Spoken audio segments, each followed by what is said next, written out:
장 23절부터 25절입니다.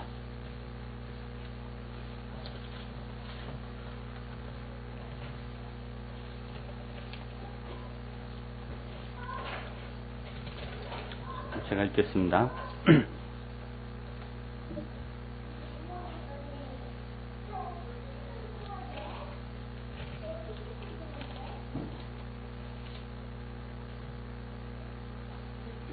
또 우리에게 약속하신 분은 신실하시니 우리는 흔들리지 말고 우리가 고백하는 그 소망을 굳게 지킵시다.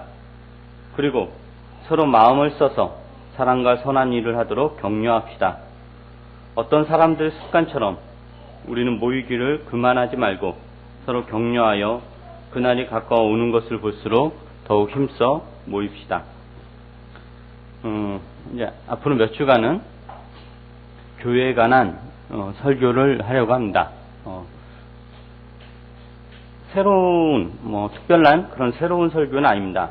그동안 우리가 입교자 공부라든가 교회 설립 감사 예배 때라든가 혹은 그 입교식 설교 등에서 했던 그런 내용들입니다. 그래서 지금까지 이렇게 간헐적으로 해왔던 그 교회에 관한 이런저런 설교들을 한번 모아서 연속 설교를 했으면 좋겠다라는 생각을 했습니다. 아직도 우리는 그 교회에 대한 사상이라든가 그 실천에 있어서 그 상당히 유아적 상태에 있는 것 같습니다. 유아적 상태에 머물러 있다는 것 자체에 제가 실망하거나 좌절하지는 않습니다만은 이제는 좀 답답한 마음이 있습니다. 그래서 그 답답한 마음을 가지고 교회에 대한 이야기를 이제 몇 주간 하려고 하는 겁니다. 최선의 교육 방법은 반복이라는 생각이 듭니다. 했던 이야기 또 하고 이렇게 또 하는 건데, 사실 했던 이야기 또 하고 또 하는 거 이게 또 잔소리일 수 있고 상당한 어떤 곤혹스러움인데, 저나 여러분이나 이 몇 주간 이 곤혹스러움을 잘 견뎠으면 좋겠습니다. 무엇보다 교회가 무엇인지, 그리고 교회에 참여하는 것이 무엇인지, 그리고 교회를 어떻게 세워나가야 하는지에 대한 그런 명확한 인식과 그리고 풍성한 실천이 있었으면 좋겠습니다.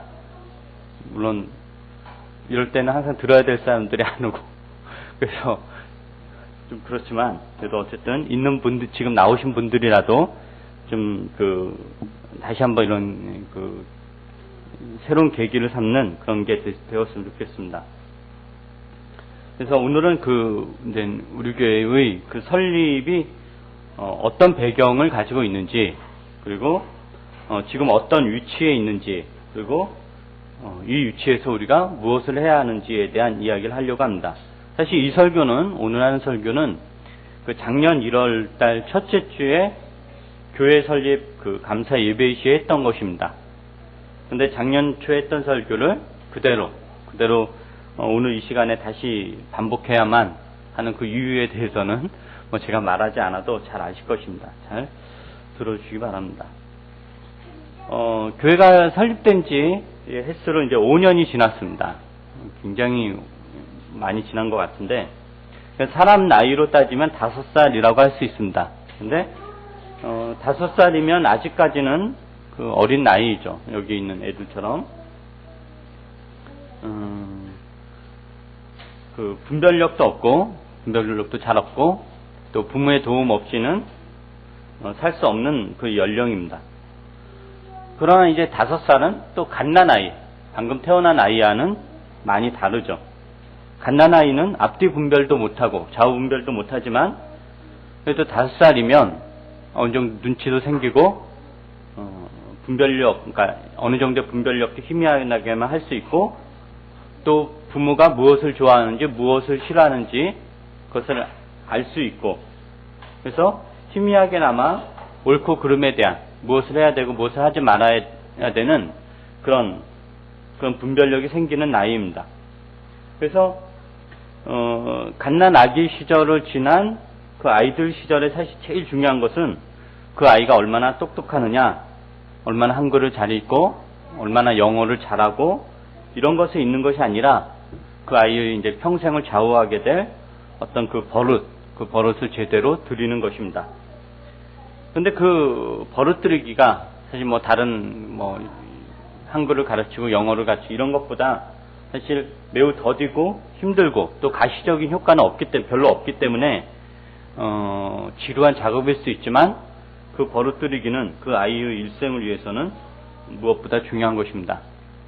근데 교회도 사실은 마찬가지입니다. 교회가 이제 설립된 지 4, 5년 되었다라는 것은 여전히 이 교회가 유아기 교회라는 것을 뜻합니다. 상당히 어린 나이입니다. 그러나 4, 5년의 나이는 어린 나이이기는 하지만 최소한 그 앞뒤 분별력 정도는 가지고 있는 그런 나이이기도 합니다. 그래서 4, 5년이 되었으면 최소한 자기가 가고자 하는 방향에 대해서 희미하게나마 인지하고 있어야 됩니다. 그것은 큰 일을 하고 그리고 업적을 만들어내는 이런 것이 아니라 이 교회의 평생을 좌우하게 될, 그러니까 수십 년 혹은 수백 년을 좌우하게 될 그 버릇을 잘 들이고 있어야 되고, 그래서 그 방향과 목적에 대해서 제대로 인식하고 그 걸음마 걸음 뛰지는 못하더라도 기어서라도 그 방향으로는 가고 있어야 됩니다. 그래서 오늘은 이제 우리 교회의 출생이라든가 지나온 과거를 돌아보고 앞으로 우리가 걸어가야 될 어떤 그 목적과 방향을 점검하고자 합니다. 우리가 우리의 지난 날을 돌아본다라는 것은 우리가 얼마나 일을 잘했는가, 우리가 얼마나 업적을 많이 만들었는가, 혹은 그러한 차원에서 우리가 얼마나 못했는가, 이런 차원에서 뒤를 돌아보자는 이야기가 아닙니다. 우리는 여러 가지 면에서 잘한 일도 있고 또 사실은 여기까지 오게 된 것도 큰일이고 칭찬받을 일이고 또 그런 차원에서 못한 일도 많을 것입니다. 그러나 지금 우리를 돌아본다라는 것은 1차원의 돌아봄이 아니라 어떤 정신 혹은 어떤 방향의 차원에서 돌아보려고 하는 것입니다. 그래서 여러분들이 잘 들으시고 이 교회가 한국교회의 상황에서 어떤 자리에 있는지, 그리고 이 교회가 어떤 정신을 가지고 나아가야 하는지, 그리고 이 교회에서 여러분 각자가 무엇을 해야 되는지, 무엇에 큰 노력을 기울여야 하는지를 이제 살펴보려고 합니다. 아주 이제 거칠게 한국교회를 한국교회에 대해서 이야기하려고 하겠습니다. 한국교회는 아시다시피 세계 교회사를 통해서도 그 유래를 찾기가 힘들 정도로 70년대, 80년대 효고속 성장을 했습니다. 보통 우리가 70년대의 그 한국 경제를 한강의 기적이라고 표현하잖아요. 근데 마찬가지 한국교회의 성장도 그러했습니다. 양적인 면에서 엄청난 부흥을 했는데 그 세계 10대 교회의 상당수를, 그러니까 숫자적인 면에서 그 10대 교회의 상당수를 한국 교회들이 차지할 정도로 성장을 했습니다. 요즘은 뭐 외국에서도 그 오순절 계통의 그 교회들 몇만 명씩 모이지만, 그래서 몇천 명 성도는 명함도 못 내밀 정도로 몇만 명씩 모이는 교회가 상당수 있고, 또 어느 교회는 세계 최대 그 50만 명, 그 실제 수는 정확히 모르겠지만 50만 명의 성도수를 자랑합니다. 그리고 열심에 있어서도 그 유래를 찾기가 힘들죠. 상당히 많은 선교사를 세계 곳곳에 파송하고 있고, 또 새벽 기도나 금식 기도, 철야 기도 등으로 상징되는 기도에 대한 열심도 대단합니다. 그것이 개인적으로 이루어지는 것이 아니라 교회적으로 이루어지는데, 어느 교회가 새벽 기도를 통해서 수천 명의 사람이 모였다 그러면은 또 경쟁이 붙어가지고 이 교회 저 교회도 특별 새벽 기도, 그래서 그런 걸 별로 안 할 것 같은 교회도 덩달아가지고, 그래서 새벽 3시부터 교회 앞에 장사진을 이루고 있다, 이런 게 굉장히 뉴스가 되고 자랑이 되는, 그래서 열심 면에서 굉장한 그런 게 있습니다. 그리고 또 이 한국 사회의 중류층 혹은 상류층도 다른 종교에 비해서 기독교인 수가 훨씬 더 많습니다. 그러니까 기독교 인구가 보통 20%, 그러니까 전 국민 20% 정도라고 하는데, 상류층의 그 종교 분포를 따르면은 기독교 인구가 한 40% 정도가 된다고 합니다. 그러니까 사실은 기독교가 주류 종교에 잡혀 있는 거죠. 그래서 100년이 조금 넘은 짧은 기간에 이렇게 엄청난 성장을 한 거예요.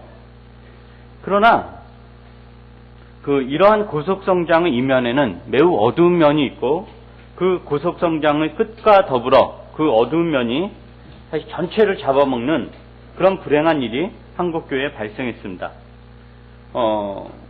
우리가 그 한국교회의, 그러니까 한국 경제의 그런 고속 성장이 결코 선이 아니고, 오히려 이 한국 사회를 물신주의 혹은 배금주의, 그 천박한 자본주의 등의 그런 야만적 사회로 퇴락시키는 그 주인공이었듯이, 마찬가지로 한국교회의 이 고속성장이 성경에서 이야기하는 하나님 나라가 임하는데 그렇게 도움이 되었는가 하면 도움이 되지 않았다라는 것이 저희 생각입니다. 처음 이 땅에 복음이 들어왔을 때, 그리고 교회가 정착하고 성장하면서 내건 메시지는 매우 단순했습니다. 그것은 예수를 믿으면 천국 가고 더불어 이 땅에서 축복받는다, 복받는다, 이것이었습니다. 예수를 믿으면 천국 가고 이 땅에서는 만사형통하고 축복을 받는다 라는 말 속에 한국 기독교가 전한 모든 메시지가 담겨 있습니다. 그리고 이 단순하고 이 명쾌한, 이 선명한 메시지로 한국교회는 성장했습니다. 물론 그 말 자체가 틀린 것은 아니죠. 틀린 말이 아니죠. 우리가 예수 믿으면 천국 가고 또 이 땅에서 복받고 살 수 있죠. 그러나 그런 메시지가 그 내용의 깊은 것은 제외해 놓고 단지 선동적인 구호로 바뀌고, 또 그 말 속에 담긴 메시지가 사실 기독교가 전하는 내용 일부임에도 불구하고 그것이 핵심적인 혹은 전부로 소개되었을 때 그 병폐란 말로 다 할 수 없었습니다. 그래서 한국교회와 신자들의 신앙적 내용, 지금도 마찬가지일 텐데 그 신앙적 내용 혹은 신앙적 실천은 매우 간단한 것이었습니다. 뭐죠? 우리가 다 아는 주일성수, 그 11조, 혹은 새벽기도, 혹은 전도, 혹은 구제, 선교 이런 겁니다. 조금 더 나아가면 성경 공부, 큐티, 이런 말씀 묵상 이런 거죠. 근데 그러한 신앙적 실천들이 나쁘다는 것이 아니라 그 신앙적 실천들이 인격화되고 의미화되어서 전달된 것이 아니라 일종의 종교적 실천 덕목 혹은 수행의 차원, 율법의 준수, 계명의 준수라는 차원에서만 전달이 되었고, 그래서 그 형식을 얼마나 잘 지키느냐 지키지 않느냐로 신앙의 성숙과 질을 판단하게 이르렀습니다. 그래서 교회 열심히 나오고 기도 열심히 하고 11조 잘하고 성경 공부 잘하면 다 만사 오케이가 되는 거예요. 그 사람 삶의 방향 어떤지 간에 그건 상관없이. 그래서 매우 열심을 다해서 했죠. 그래서 신앙생활이 무엇이냐, 어떻게 하면 신앙생활을 잘하는 것이냐라고 물으면 대부분 목회자들은 어떤 대답하죠? 교회에 열심히 나오고 재물에 대해, 그러니까 11조 잘하고 기도 열심히 하고 좀 더 나아가서 목회자 잘 섬기고, 그러니까 이런 거였죠. 그리고 신자들도 내가 지금 신앙생활 잘하고 있는가 잘하고 있지 않은가 판단하는 어떤 시금석이 있어야 되잖아요. 그죠? 그 시금석이 뭐였냐면은 주일성수, 11조, 기도생활이었던 거예요. 근데 내가 교회도 잘 안 나오고 헌금도 가끔 떼먹고 기도도 안 하고 그러면 내가 지금 너무 못하는구나, 신앙생활 못하는구나. 그래서 그것을 다시 회복하기 위해서 다시 주일성수 열심히 하고 헌금 잘하고 또 기도 열심히 하는 것 있단 말이죠. 그런 것에 대해 대단한 열심을 냈던 거예요. 그리고 그 가시적 효과는 이제 대단했던 거죠. 물론 이런 열심들에 대해서 제가 지금 무조건 부정적으로 평가하는 것은 아닙니다. 왜냐하면 그러한 열심은 한국교회의 소중한 자산들이고, 그리고 그렇기 때문에 감히 우리가 이런 열심들에 대해서 일부 사람들 하는 것처럼 비아냥거리거나 그 냉소적 조롱을 보내는 것은 매우 오만한 것입니다. 그런 열심들에 대해서는 일정 부분 존중할 면이 있습니다. 근데 이제 문제는 뭐냐면은 주일성수, 11조, 새벽기도, 전도, 성경 공부, 그리고 그로 인한 이 세상에서 우리가 만사형통하면서 축복받으면 산다. 그것으로 설명되는 것이 기독교 신앙의 전부라는, 혹은 기독교 신앙의 핵심으로 설명된다라는 것입니다. 그러나 사실 그런 것들이 가르쳐준 내용들이 있는 것이지 그것 자체가 어떤 의미가 있는 것은 아니죠. 그래서 그것이 기독교 신앙의 전부도 아니고 핵심일 수도 없기 때문에 사실은 상당수 신자들이 그러한 열심에도 불구하고 어떤 신앙적인 그런 갈증과 그 목마름이 있었어요. 목마름이 있었는데 대부분의 한국교회와 목회자들이 그 갈증과 그 목마름을 기독교 신앙의 풍성한 내용을 밝혀주는 것으로 해결한 것이 아니라 더 큰 열심과 더 큰 업적을 만들어내는 것으로 무마해 갔다라는 거예요. 뭐 간단한 예를 들면은 이제 그 1년에 이제 하나의 목표를 세우잖아요. 보통 교회가 우리는 뭐 선교사 100명 파송 혹은 성전 건축 혹은 뭐 선교관 건축 혹은 교육관 건축. 올해는 우리 목사님 벤츠 뽑아주기 그런 목표를 세운단 말이죠. 그래서 사람들이 보통 그건 뭐 기독교인을 뭐 다 떠나서 어느 목표를 설정하는 이유는 다른 생각 못하게 하려는 거예요. 그 목표에 이렇게 매달리면 다른 생각 할 틈이 없고 그 목표에 대한 계속적으로 집중하면 열심에다 어떤 가속도가 계속적으로 붙어요. 그 목표를 성취했다는 것에 대한 큰 만족감이 있고, 근데 그 만족감이 이제 오래 못 가죠. 그 만족감 좀 떨어질 쯤에 또 새로운 목표 내걸어 가지고 또 막 이런 식으로 나아가는 것. 그러니까 그런 식으로 갈증을 해소했던 거예요. 근데 지금 어떤 군부들이 그런 갈증이 있는데 보통 사람이 바쁘면 생각을 안 하게 되잖아요. 여러분 생각이 너무 많아가지고 막 피곤한 사람들 바쁘게 일하면 정신없이 막 바쁘게 굴러다니면은 생각할 틈이 없죠. 그죠? 그러니까 목표를 제시하고 일을 만들어내는 건 사실 신자들 하여금 어떤 갈증들이 있는데 그 갈증들을 해소하는 갈증들을 이렇게 무마해가는 그런 도구로 이렇게 사용이 되는 거란 말이죠. 생각해보세요. 만약 그런 목표에 아무것도 없었다면 교회처럼 아무것도 없다면 이렇게 안 나오죠. 안 나오죠.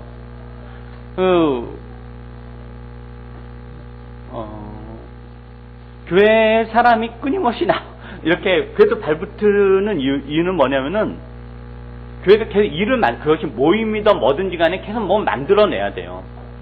일주일에 한 번 모이는 걸로 안 된단 말이죠. 사이클을 돌려야 되는데 그것에 따라서 이렇게 나오고, 근데 우리는 일주일에 딱 한 번 모이니까 이게 그걸 알아들어야 되는데 이게 이제 아예 안 나온단 말이에요. 그래서 새해가 되면 매년 새로운 목표를 제시하는 거예요. 올해 목표는 성도수 1000명, 혹은 5000명, 10,000명, 성전 건축, 교육관 건축, 선교사 파송, 지교회 설립, 이런 목표 세우지 않는 교회가 사실 거의 없단 말이에요. 그럼 매년 목표를 새롭게 내걸면서 성도들을 몰입시키는 식의 신자 교육이 사실 상식으로 통하는 거예요. 그럼 목회자 세계는 아주 상식이에요. 그래서 어떤 일들이 발생했느냐, 그런 것들로 인해서 한국교회와 이 신자들의 성품이 매우 경쟁적입니다. 개인이든 교회이든지 간에 업적을 만들어내는 것, 그리고 큰 업적을 만들어서 하나님께 영광을 돌려드린다 라는 식의 신앙으로 인해서 교회와 개개 성도의 성품이 매우 거칠고 경쟁적입니다.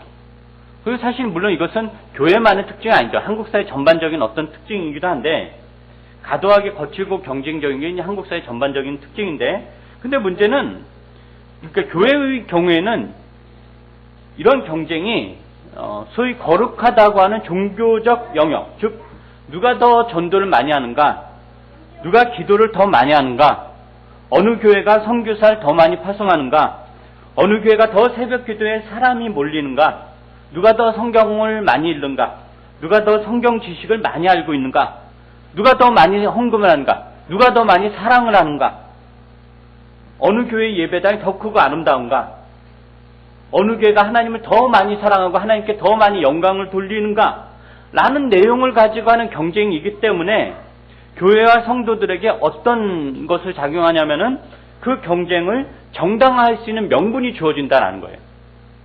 우리가 도둑질하려는 것 때문에 내가 잘 먹고 잘 살려고 경쟁하는 게 아니지 않느냐. 나는 못 먹고 못 살아도 하나님께 영광을 돌린다. 이 교회가 부흥된다. 라는 것이 경쟁이기 때문에 그 경쟁이 아무리 거칠고 그 타인을 배제시키고 어렵게 하는 것일지라도 그것이 정당화된다라는 거예요. 그래서 그러한 상황에서 이 성경이 가르치는 교회를 어떻게 표현하는지 그리스도의 몸과 지체, 그러니까 그리스도가 머리이시고 몸이 교회이고 그리고 신자들은 각각 지체잖아요. 그죠? 그리고 이것은 지역 교회와의 그러니까 지역 교회로 따지자면 그러니까 이 우리 교회의 머리가 그리스도이시고 몸이 이 교회 전체이고 그리고 여러분 하나하나가 이 몸을 이루는 지체단 말이에요. 그리고 세계 교회로 따지자면은 세계 교회가 그러니까 예수 그리스도가 머리이시죠. 그리고 이 세계 교회가 몸이고 그리고 각 지역 교회는 뭐죠? 그 몸을 이루는 하나의 지체들인 거예요. 그렇다면 머리와 몸과 지체의 관계에서 경쟁이란 있을 수 없죠. 사도 바울이 고린도서에서 어떻게 그러니까 다리가 손더러 필요 없다고 할 수 있으며 가슴더러 필요 없다고 할 수 있으면 말이 안 된다는 거죠. 그러니까 몸의 관계는 경쟁의 관계가 아닌 거예요. 그죠? 내가 이렇게 걷는데 손을 이렇게 내밀면 이 손은 뒤로 빠져야죠. 그죠? 근데 서로 앞서가겠다 경쟁하면 이렇게 가면 못 가잖아요. 교회라는 게, 교회와 성도라는 게 이런 게 마찬가지단 말이죠. 근데 한국교회는 교회끼리 경쟁하는 시스템이 이렇게 돼버린 거예요. 그래서 그런 것을 인해서 성경이 가르치는 교회로는 망각되었고, 그래서 세상의 경영 방식이 혹은 경쟁적인 자본주의적 습성이 교회를 물들여서 세상의 기업이 운영되는 것과 별반 다를 바 없어졌습니다. 아주 치열한 경쟁만 남았습니다. 그러나 경쟁은 매우 큰 악덕입니다. 분명히 이야기하지만 선한 경쟁이란 없습니다. 경쟁 자체는 제약입니다. 성경이 신자들에게 요구하는 성품은 뭐죠? 겸손과 온유와 사랑과 인내와 자비이고 우리의 대표자이신 예수 그리스도는 겸손과 온유의 표상이었습니다. 경쟁하고 멀었죠. 그러나 한국교회 신자는 너무 경쟁합니다. 신학교끼리도 경쟁하고 교회끼리도 목사끼리도 신자끼리도 경쟁해요. 목사도 누가 그랜저 끌고 다니다. 그럼 그것에 막 열받아가지고 막 교우들이 이상하게 닥달해가지고 결국 레쿠스나 벤츠 이렇게 저기 하게 하고 신자끼리도 그런 경쟁 심하고 매우 심하죠. 그래서 그러한 여파로 인해서 상당한 문제들이 노출되었고 상식적으로도 말이 되지 않는 일들이 버젓하게 벌어지고 있고 그래서 일반 사회의 그런 상식적, 윤리적 수준보다 사실 교회가 더 높아야 되잖아요.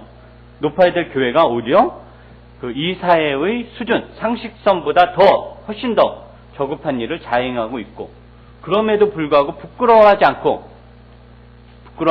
이건 교회의 특수한 상황이다라는 식으로 뻔뻔하게 고개를 쳐들고 다닙니다.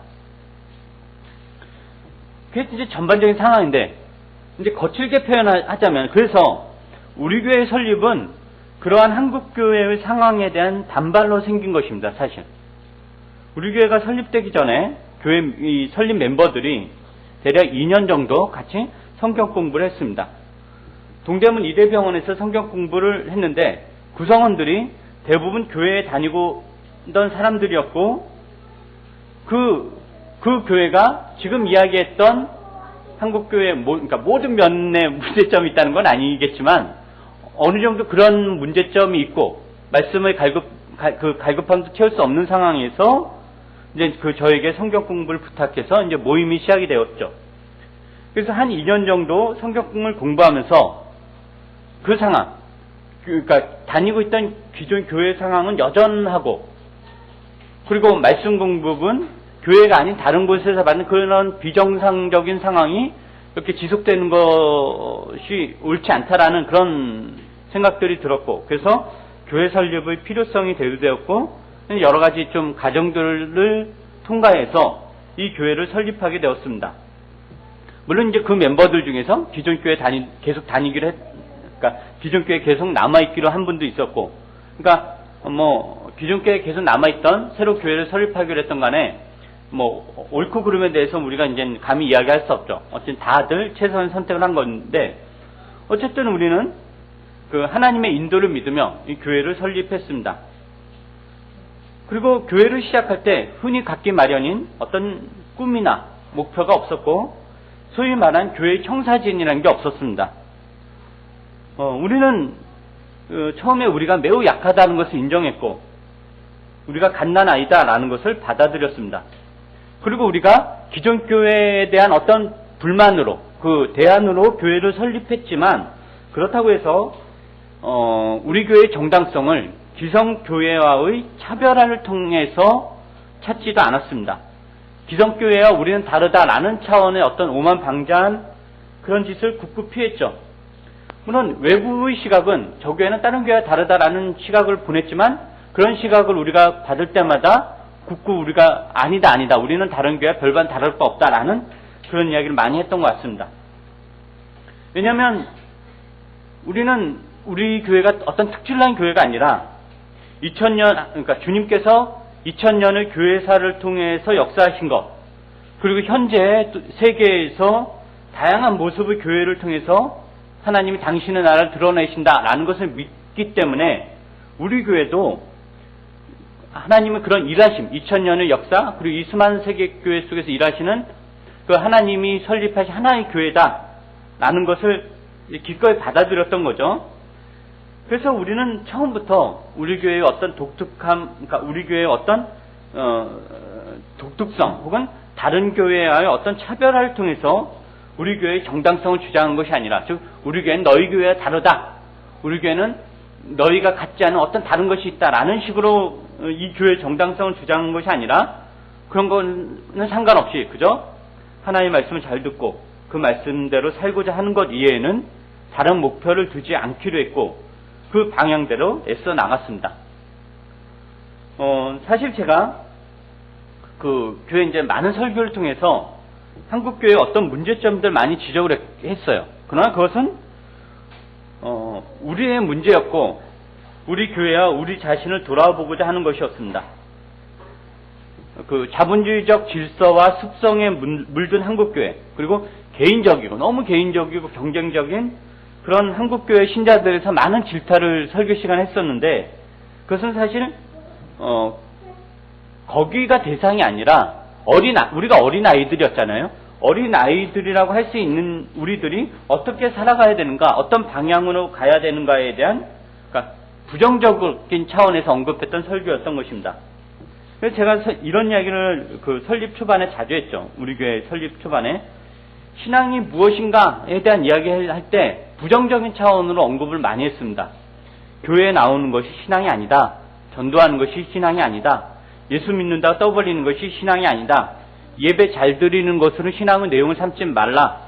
성경 공부 많이 하는 것이 신앙이 아니다. 신앙이란 존재와 성품에 가는 것이다. 내 열심과 노력을 가지고 하나님의 일을 하는 것이 아니라 하나님의 뜻에, 그것이 어떤 것이든지 간에 하나님의 뜻에 죽기까지 순종하는 것이 신앙이다 라는 이야기를 많이 했습니다. 근데 저는 이제 여러분들이라 하면 여기에 앉아있는 사람들만이 이야기하는 것이 아니라 우리 교회 모든 구성원들이 이야기하는 거예요. 그러니까 이 설교를 잘 알아듣고 이제 적용할 줄 알았습니다. 그런 설교가 어떤 뜻이었죠? 그 학교에 학생의 예를 따자면 학교에 지각하지 않고 꼬박꼬박 잘 나오는 것만이 학교 나오는 이유의 전부라고 알고 있는 학생이 있어요. 그 학생에게 야, 너 지각하지 않는 것이 학생이 아니야. 학교를 빠지지 않고 나온다고 해서 학생은 본분 다 하는 게 아니야. 그럴 때 차라리 나오지 마. 이런 이야기를 했는데 그만 이 학생이 그 말을 잘 듣고 학교를 나오지 않는 거예요. 아니 망할 거죠. 멍청한 거죠. 왜 그런 이야기를 한 거죠, 선생님이? 학교 나오지 말라고 한 이야기가 아니라 공부 좀 하라고 한 이야기죠. 왜 학생이 학교를 나와요? 지각하지 않으려고 학교를 나오나요? 결석하지 않으려고 학교를 나오나요? 그런 게 아니죠. 출석부에 도장 찍으려 학교 나오는 게 아니잖아요. 학생의 본분을 다하라고 그런 말을 한 거 아니에요? 근데 이 찌질이가 그 말을 듣는답시고 학교를 아예 나오지 않는 거예요. 무슨 이야기인지 아시겠죠? 학교 다니는 학생에 관한 이야기가 아니라 사실은 우리 이야기입니다. 우리 이야기. 제가 신앙이란 이것이 아니다. 즉 전도가 아니다. 헌금이 아니다. 예배 출석이 아니다. 기도가 아니다. 라고 했던 이유는 그것이 무슨 무가치하거나 버려야 될 쓰레기 같은 것이 아니라 그러한 종교적 실천을 신앙의 모든 내용으로 삼고 있는 한국교회이고 우리들도 그러한 영향에서 자유롭지 못하기 때문에 그러한 종교적 실천이 신앙의 핵심이거나 중심되는 내용이 아니다. 성품과 존재에 관한 것이고 하나님의 뜻대로 죽기까지 순종하는 것이다. 라는 이야기를 부정적인 차원에서 언급한 건데 그런데 그만 우리는 어떻게 된 거죠? 전도도 무가치하게 생각하고 예배 출석도 우습게 여기고 기도도 하지 않게 되었단 말이에요. 그래서 이런 자책이 한때 저한테 있었죠. 제 설교가 어쩌면 여러분의 게으름과 불성실함과 완악함을 더욱더 강화시켜주는, 정당화시켜주는 것 아닌가 하는 자책이 사실은 들었습니다. 그거야 제 착각이라고 생각을 해요. 그래서 이제 꽤 오래전부터 다시 제가 여러분에게 교회 생활과 관련해서 지각하면 안 된다, 학교에 빠지면 안 된다, 수업시간 늦지 마라 라는 식의 강조를 하게 되었습니다. 그리고 그러한 강조가 어떤 교우들에게는 홍 전사님 요즘은 좀 변했나 보다 라는 그런 식으로 인식되지 않는가 하는 그런 염려도 사실 좀 있었습니다. 그러나 이제 변한 건 아니고, 제가 변한 건 아니고, 단지 현실을 좀 더 냉정하게 파악했던 것이고, 그 현실에 수준을 맞추어서 설교를 한 겁니다. 근데 이런 이야기를 지금 1년 전에도 했는데, 우리는 오늘 똑같이 이러한 설교한다 라는 것을 우리가 지금 앞으로 나아가는 것이 아니라 그 자리에서 지금 계속 이렇게 맴돌고 있는 것 같아요. 그래서 요즘은 이제 제 상황이 이러한 문제를 제기하는데 상당히 지쳤고, 그래서 아예 말도 하지 않는 상황입니다. 요즘 말 안 하잖아요. 더 상황이 심각하게 됐는데도 별로 말을 하지 않잖아요. 그죠? 그래서 매우 곤혹스러운 상황인 거예요. 그럼에도 불구하고, 이제 제가 이 잔소리를, 마음을 다시 잡고, 이 잔소리를 다시 해야 되겠다라는 이렇게 생각이 드는 거는, 우리 교회가 문 닫지 않는 한, 이제 문 닫고 끝장내지 않는 한, 반드시 해결하고 나가야 될 문제이기 때문에, 다시 한번 이 잔소리를 몇 주간에 하려고 하는 겁니다. 이제 두 가지를, 좀 포괄적으로 권면을 하고, 이제 말씀을 맺히려고 합니다. 여러분이 그 교회가 특정 개인이 끌고 가는 것이 아니라, 우리 모두가 이 교회의 지체로서 참여해서 끌고 가야 된다라는 것을 여러분이 인정한다면, 이 두 가지 권면을 좀 잘 실천해 주시기 바랍니다. 첫째는, 성실입니다. 성실. 성실 자체가 신앙은 아닙니다. 그렇죠? 그러나 성실함 없이는 신앙의 진전이란 없습니다. 여러분 모임에 빠지지 말아야 됩니다. 그 교회의 공적 모임을 우리가 일주일에 한 번 모이는데 이 공적 모임을 우습게 생각해서는 안 됩니다. 성실해야 된다는 것은 그 교회를 빠지는 기준과 관련해서 최소한 여러분이 직장을 다니는 기준 정도로만 생각하면 됩니다. 누가 친구를 만난다고 직장을 빠지던가요? 누가 전날에 밤새 술 먹었다고 그날 하루 직장을 제끼던가요? 그래서 아침엔 가서 점심 때 몰래 사우나 가서 몸을 풀던가 내내 졸던가 하더라도 그래도 출근 도장 찍잖아요? 누가 늦잠을 자면서까지 직장을 빠지던가요? 근데 왜 빠지지 않죠? 전날 밤새 꼬박 술 마시고 나서도 굳이 눈 떠가지고 직장 가는 이유는 뭐죠? 안 가면 잘리지. 그러니까 자신의 생존과 관련된 문제이기 때문에 사실 빠지지 않는 거예요. 근데 일주일에 한 번 있는 교회 공적 모임도 사실 그런 것 아닙니까? 육신의 생존을 위한 것에는 우리가 목숨을 걸면서 여러분이 육과 영의 생존을 위한 것에는 목숨을 걸지 않는단 말이에요. 교회로 모이는 일에 애를 쓰셔야 됩니다. 물론 교회로 모이는 것 자체가 신앙은 아니에요. 아까 이야기했듯이 신자나, 그러니까 신자의 신자다운 존재의 성품에 가는 것인데, 그러나 모이지 않으면, 모여서 우리가 말씀을 듣지 않고 서로의 신앙과 삶을 나누지 않으면, 그리고 교회에서 각자의 역할을 잘 수행해서 그리스도의 몸을 세워가지 않으면 우리의 존재와 성품이 하나님의 존재와 성품을 닮아가는 것은 불가능하기 때문입니다. 그러기에 모여야 되는 것입니다. 즉 모이는 것이 신앙 자체이기 때문에 모이는 것이 아니라, 모이지 않고는 하나님 나라 백성으로서의 삶을 배울 수 없고, 모이지 않고서는 그리스도의 몸된 교회를 세워나갈 수 없기 때문에 모여야 된다는 것입니다. 물론 빠질 수밖에 없는 불가항력적인 상황이 있을 수 있습니다. 이게 빠지면 죄냐 죄가 아니냐 이런 차원의 이야기가 아닌 거예요. 어떤 상황에 따라서 빠질 수 있죠. 그러니까 여러분 자세에 관한, 교회 모임에 관한 여러분의 태도와 그 이야기를 하려고 하는 것입니다. 그래서 무엇보다 교회에 관해서 성실하셔야 됩니다. 성실이 빠진 신앙은 허구입니다. 두 번째는, 근데 우리가 이 교회인데, 교회가 그리스도의 몸인데, 그리스도의 몸인 교회를 세우는 것과 관련된 것입니다.